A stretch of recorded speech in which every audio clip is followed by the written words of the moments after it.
நீங்கள் தவறவிட்ட எபிசோடுகளை இப்பொழுதே காணுங்கள் உங்கள் Tandivan.com மற்றும் Tandivan யூடியூப் சேனலில்.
ஒரு வாட்டி பெல் அடிச்சா போதாதா என்ன?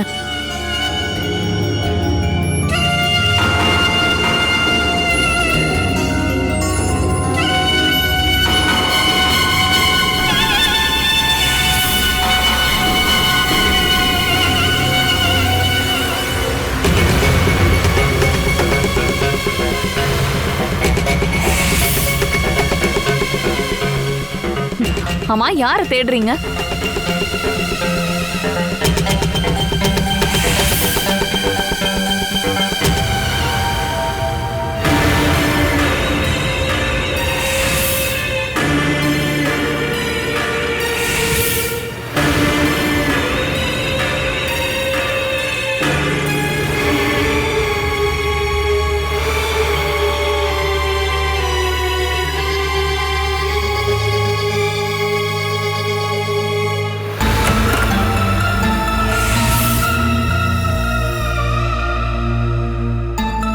என்னடி?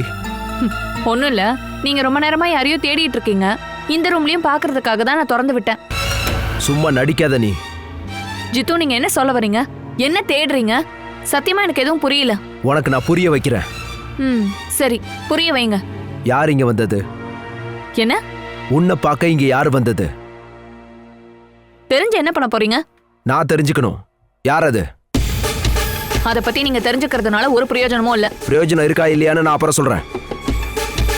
நான் எல்லாத்தையும் தெரிஞ்சுக்கிட்டு தான் கேட்கிறேன். யார் அவன்? எல்லாத்தையும் தெரிஞ்சுக்கிட்டு எதுக்கு என்கிட்ட கேக்குறீங்க? உன் வாயிலிருந்து நான் அதை கேட்கணும். கல்யாணத்துக்கு முன்னாடி உனக்கு ஒரு லவ் இருந்ததும் கொஞ்சம் கூட பிடிக்காம தான் நீ என்ன கல்யாணம் பண்ண ஒத்துக்கிட்டேன்னு கேள்விப்பட்டேன். அவ இப்பவும் உன்னை பார்க்க வர்றானாமே. எல்லாத்தையும் புரிய வைக்கிறதுக்கு என்னால முடியாது. அப்படின்னா என்னதான் புரிய வைப்ப? நம்ம 2 பேரோட கல்யாணத்துக்கு முன்னாடி நான் ஒரு ஆளை லவ் பண்ண அப்படிங்கிறது உண்மைதான். அப்புறம் அந்த ஆள் இங்க என்னை பாக்குறதுக்கு ஒரு 2-3 வாட்டி வந்திருக்காருங்கிறதும் உண்மைதான். எதுக்காக வந்தா? நான் தான் சொன்னேன்ல, என்ன பார்க்க. நீ என்னோட பொண்டாட்டி. வீட்டுக்குள்ள இன்னொரு ஆம்பளை கூட்டு வர்றதுக்கு என்ன அவசியம் இருக்கு உனக்கு? வீட்டுக்கு வர சொந்தக்காரங்க கிட்ட மரியாதையா நடந்துக்கணும் தான் நான் கத்துக்கிட்டேன். உன்னோட நடவடிக்கை எது வரைக்கும் போயிருக்கு? வராண்டா வரைக்குமா? லிவிங் ரூம் வரைக்குமா? இல்ல பெட்ரூம் வரைக்குமா? யார் வரணும் வேண்டாங்கிறத முடிவெடுக்க வேண்டியது நான் தான். இது என்னோட வீடு. இந்த வீட்ல நான் என்ன வேணாலும் பண்ணுவேன். அதெல்லாம் முன்னாடி, கல்யாணம் ஆகிறதுக்கு முன்னாடி. நான் உன்னோட புருஷன் அப்படின்னு பெருமையா பேசிக்கிட்டு அடிக்கடி இந்த வீட்டுக்குள்ளெல்லாம் வர வேண்டாம். நான் இந்த உறவை வேண்டான்னு சொல்ல ரெடியா தான் இருக்கேன். ஓ, அப்புறம் அவன் உன்னை கல்யாணம் முடிக்கிறேன்னு சொல்லியிருக்கானா? சொல்லியிருந்தா உங்களால தடுக்க முடியுமா? தடுக்க முடியுமான்னு எனக்கு தெரியாது. ஆனா என்னால உன்னை கொல்ல முடியும். உன்னை மட்டும் இல்ல, அவனையும் தான். உனக்கு புரியுதா என்ன?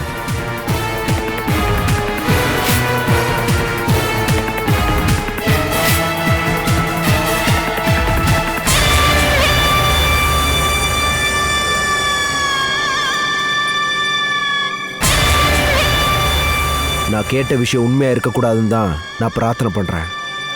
ஒருவேளை அது உண்மையா இருந்துச்சுன்னா கஜேந்திரனோட வேற முகத்தை நீ பாப்ப. ஞாபகத்துல வச்சுக்கோ.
தேங்க்யூ. இங்கே இருங்க. சரிங்க சார்.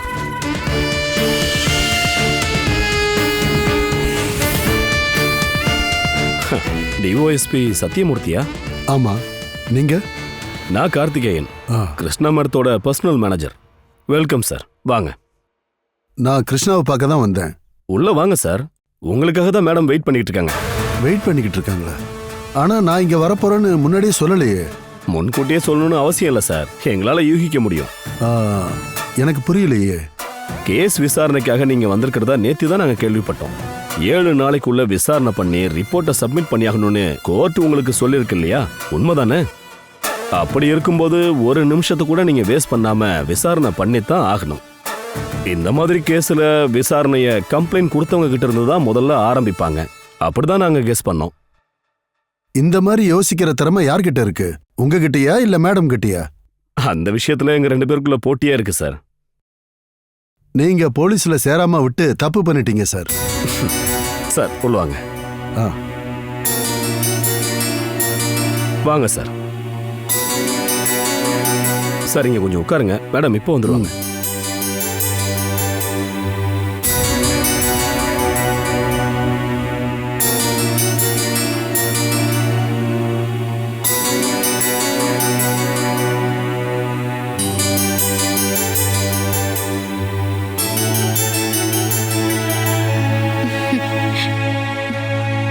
சார் எடுத்துக்கோங்க.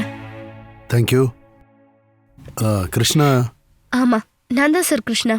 நான் crime branch DYSP Sathyamurthy, court நியமிச்ச ஸ்பெஷல் இன்வெஸ்டிகேஷன் ஆஃபீஸர். தெரியும் சார், நீங்க உட்காருங்க. தேங்க்யூ.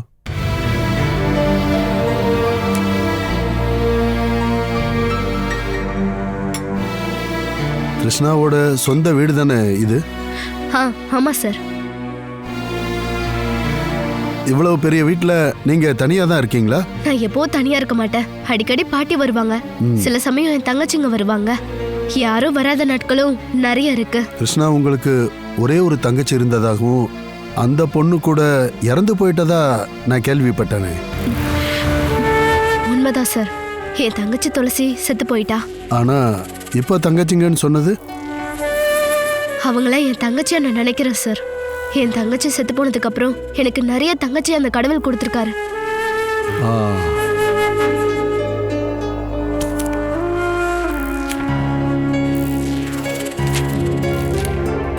சரி, நம்ம இப்போ கேஸோட விஷயத்துக்கு வரலாம்.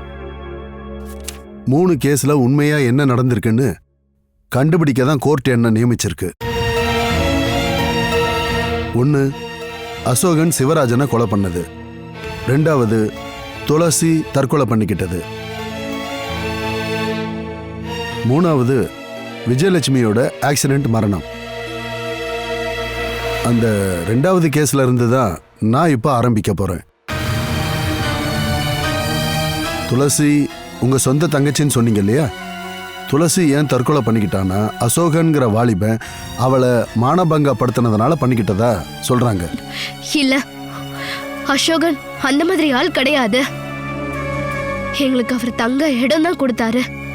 அப்போ விசாரணை பண்ண அந்த போலீஸ்காரங்களும் வேற சில பேர் சேர்ந்து இந்த கேஸ அப்படி எழுதிட்டாங்க. கேஸோட நேரடி சாட்சியா இருக்கிற கஜேந்திரன் உங்களுக்கு ஒரு அண்ணமுறை தானே வேணும். அசோகனுக்கு அவர் சொந்தக்காரர். அசோகன் தான் அப்படி பண்ணிட்டாருன்னு கஜேந்திரன் அப்படிதானே சொல்றாரு. அதெல்லாம் பொய் சார். உங்களோட அண்ணன் பொய் சொல்றாருன்னு சொல்றீங்களா? கூட பிறந்த அண்ணன் இல்லையே, அவர் கூட பிறக்காத அண்ணன் தானே, அதுதான் காரணம். அது சரி, உங்களை பொறுத்த வரைக்கும் நடந்தது என்னன்னு சொல்லுங்க. என்னோட தங்கச்சியை கற்பழிச்சது அந்த வாசவனோட மக மட்டும்தான். அதை பார்த்துட்டு வந்த அசோகன் சிவராஜனுக்கும் அவருக்கும் நடந்த சண்டையில அவனை கொன்னுட்டாரு. தன்னோட மானம் இனிமேல் இல்லைன்னு நினைச்சுதான் துளசி கடல்ல விழுந்து செத்து போயிட்டா. அப்புறம் என் அம்மாவோட மரணம், அதுவும் ஒரு கொலை குற்றம் தான். இதுக்கு முன்னாடி போட்ட 2 கேஸ்லயும் மறு விசாரணை வேணும்னு கோர்ட்ல மனு போட்ட என்னுடைய அம்மாவுக்கு பல இடத்துல இருந்து அவங்கள போட்டு மிரட்டி இருக்காங்க. அதுல யாரோ ஒருத்தர் தான் என் அம்மாவை கொன்னுட்டாங்க. அது ஒரு யூகமா தானே இருக்கு. உங்க விசாரணை உண்மையா இருந்துச்சுன்னா அதுல இருக்க உண்மையை கண்டுபிடிக்க முடியும். உண்மையை கண்டுபிடிக்க தான் நான் இங்க வந்திருக்கேன். கேஸை பத்தின எல்லா உண்மைகளை படிச்சதுக்கு அப்புறம் தானே என்னால ஒரு முடிவு எடுக்க முடியும். அப்படியே பண்ணுங்க சார். படிச்சு தெரிஞ்சதுக்கு அப்புறமா தான் உங்களால இந்த கேஸை முழுமையா முன்னோக்கி கொண்டு போக முடியும். கேஸோட விசாரணையை பத்தி இவ்வளவு தெளிவா உங்களால எப்படி புரிஞ்சுக்க முடியுது? புத்திசாலிங்க கிட்ட இருந்துதா. நீங்க உள்ள வரும்போது கார்த்திகேயன் ஒருத்தர் பேசினாரே, அவர் யாருன்னு உங்களுக்கு தெரியுமா? ஓ, தெரியாது.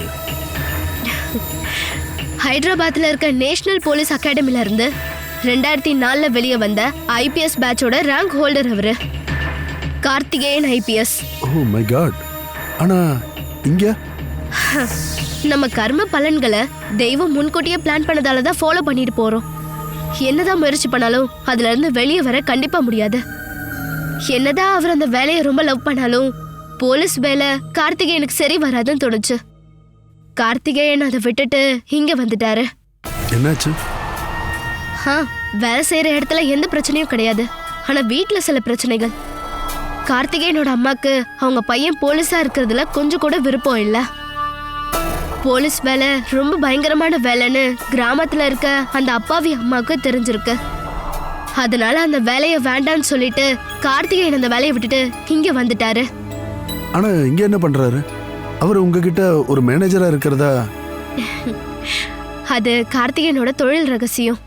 அது உங்ககிட்ட சொல்றது சரியா இருக்காது இல்லையா? நான் இப்ப சொன்ன இந்த விஷயம் கூட வெளியே யாருக்கும் தெரியாத விஷயம்தான். நான் யார்கிட்டயும் சொல்லவும் மாட்டேன்.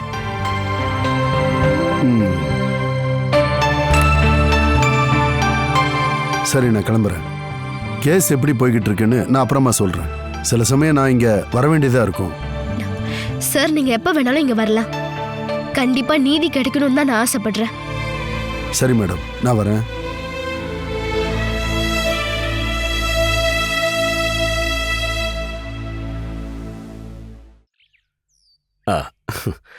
உங்களுக்கு தேவையான இன்ஃபர்மேஷன் கிடைச்சிருச்சுன்னு நினைக்கிறேன். எனக்கு தேவையானதை விட அதிகமாகவே கிடைச்சிருச்சு சார்.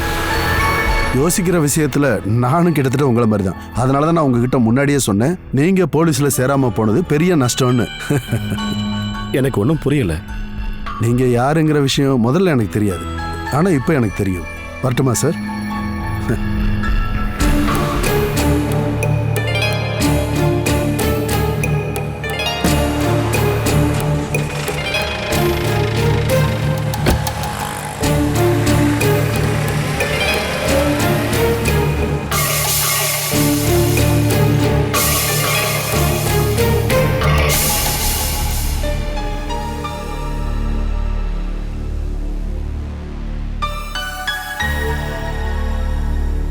மேடம், நீங்க அந்த ஆள்கிட்ட எதையும் சொன்னீங்களா என்ன? கொஞ்சம் தான் சொன்னேன். அவர் அதுக்கே ரொம்ப மிரண்டுட்டாரு. சொல்லிருக்க வேண்டாமே. நான் அந்த ஆள்கிட்ட சொன்னதுக்கு காரணம் இருக்கு. நீங்க உண்மையிலே யாருன்னு தெரிய வரும்போதுதான் மனசளவுல நம்ம கிட்ட ரொம்ப நெருக்கமா இருப்பாங்க.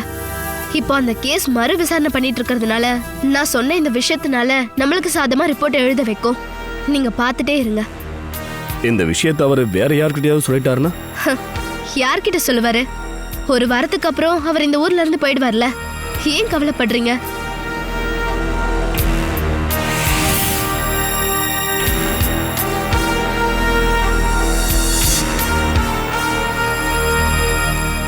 அம்மா தாரா, காரோட சாவி எடுத்துட்டு வா.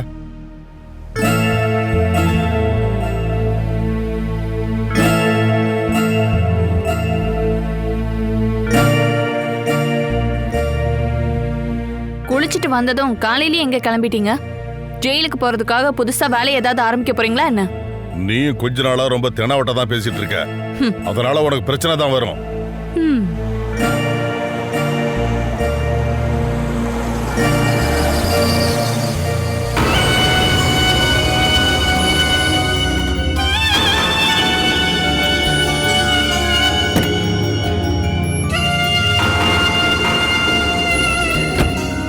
நீங்க கொஞ்ச நாளாவே கெட்டவங்க கூட தேவையில்லாத நட்பா வச்சிருக்கீங்க. அது உங்களுக்கு தான் ஆபத்து, பிரச்சனையாயிடும்.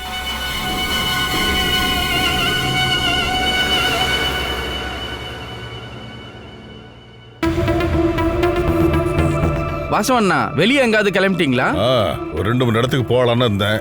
சபர, நீ ஏன் சொல்லாம கொள்ளாம என் வீட்டுக்கு வந்திருக்கிற? ஏதாவது வேலை இருந்தா ஆபீஸுக்கு வான்னு நான் சொல்லியிருக்கேன்ல.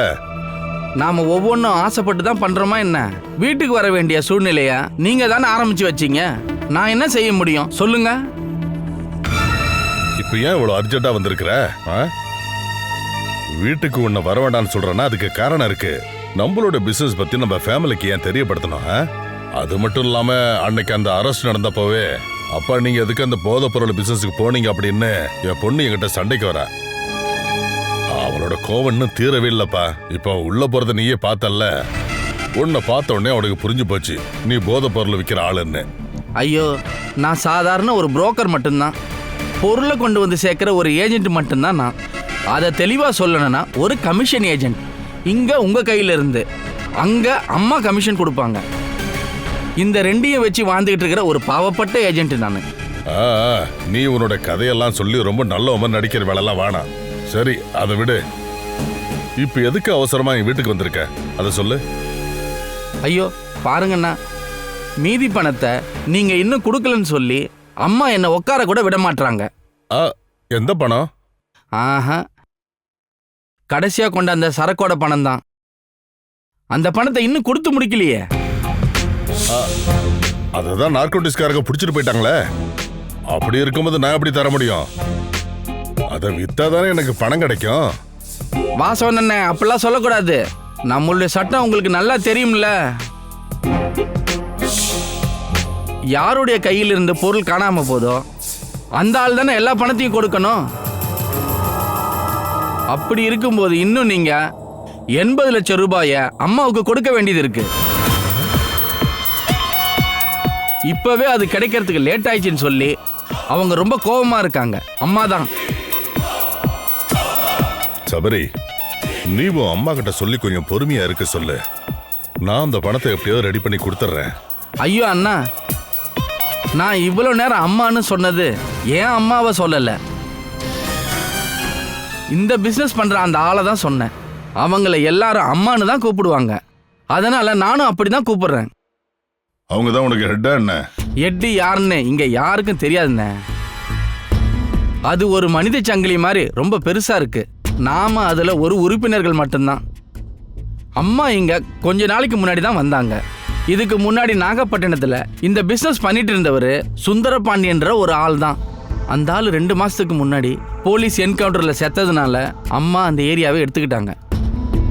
இங்க பாருங்க, இதை பத்தி பேசுறதுனால நமக்கு ஒரு பிரயோஜனமும் இல்லை. நீங்க பணத்தை பத்தி சொல்லுங்க, எப்ப கொடுப்பீங்க? இங்க பாரு, ஒரு 2-3 வாரம் போகட்டும். ஐயோ, அவ்வளவு டைம்லாம் கொடுக்க முடியாது. அம்மா ஒத்துக்க மாட்டாங்க. சரி, ஒரு 10 நாள் நீ அவங்ககிட்ட போய் சொல்லிடு. அதுக்குள்ள நான் எப்படியாவது பணத்தை ரெடி பண்ணி கொடுத்துட்றேன். சரி, ஆனா சொன்னா சொன்னபடி பண்ணணும். இல்லைன்னா அம்மா வந்துருவாங்க. அதுக்கப்புறம் எது நடந்தாலும் நான் பொறுப்பு இல்லை. அவங்க ரொம்ப கோபக்காரின்னு எல்லாரும் சொல்றாங்க.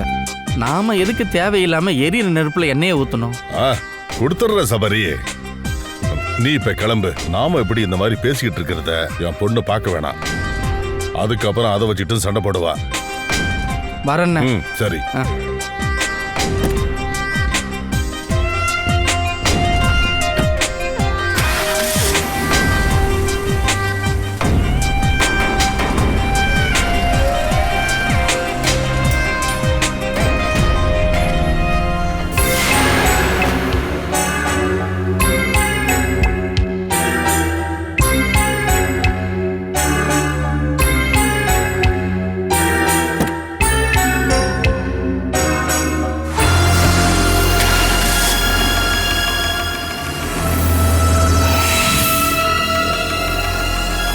கஜேந்திரா, நீ இந்த மாதிரி பண்ணினா தாரா உன்னை விட்டு நிரந்தரமா போயிடுவா.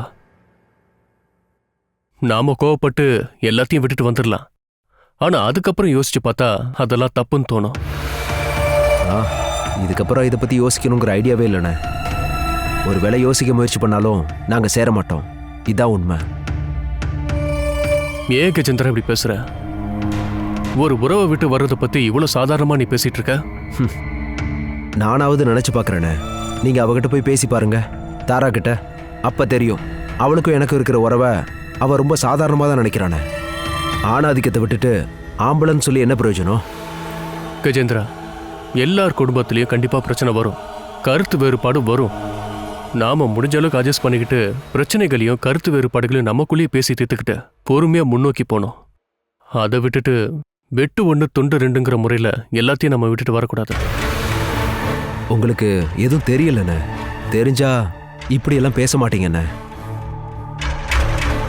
உண்மையிலேயே உங்க 2 பேருக்குள்ள என்னதான் பிரச்சனை? அவ இப்ப பெரிய கோடீஸ்வரி ஆயிட்டா. அதுதான் முக்கியமான பிரச்சனையே. அதனாலதான் அவ என்ன மதிக்கவே மாட்டேங்கிறா. அப்புறம் இன்னொரு விஷயம், அதை சொல்ல எனக்கு கஷ்டமா இருக்கு. நாங்க பிரியறதுக்கு அது ஜென்யூன் ரீசனா இருக்கும்னு நீங்க நினைச்சுக்கோங்கண்ணா. உன்னால தாரா கிட்ட சொல்லி புரிய வைக்க முடியல அப்படின்னா நீ வாசு அண்ணா கிட்ட சொல்லலாம் இல்லையா? சொல்லப்போனா அவரு தானே தாராவுடைய அப்பா. மகளோட குடும்ப வாழ்க்கையில ஒரு பிரச்சனை வந்திருக்குன்னு நினைச்சு அவர் இன்வால்வ் ஆகாம இருப்பாரா? பாமா சொல்றதான் சரி. நீ எல்லா விஷயத்தையும் வாசு அண்ணா சொல்லி பாரு. வாசு அண்ணா தாரா கிட்ட பேசுவாரு.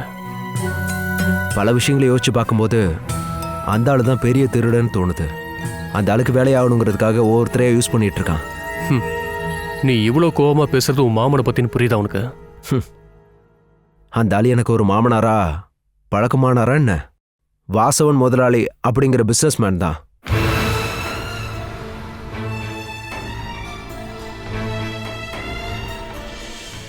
Catch us on TV, Tandivan.com, Facebook and YouTube.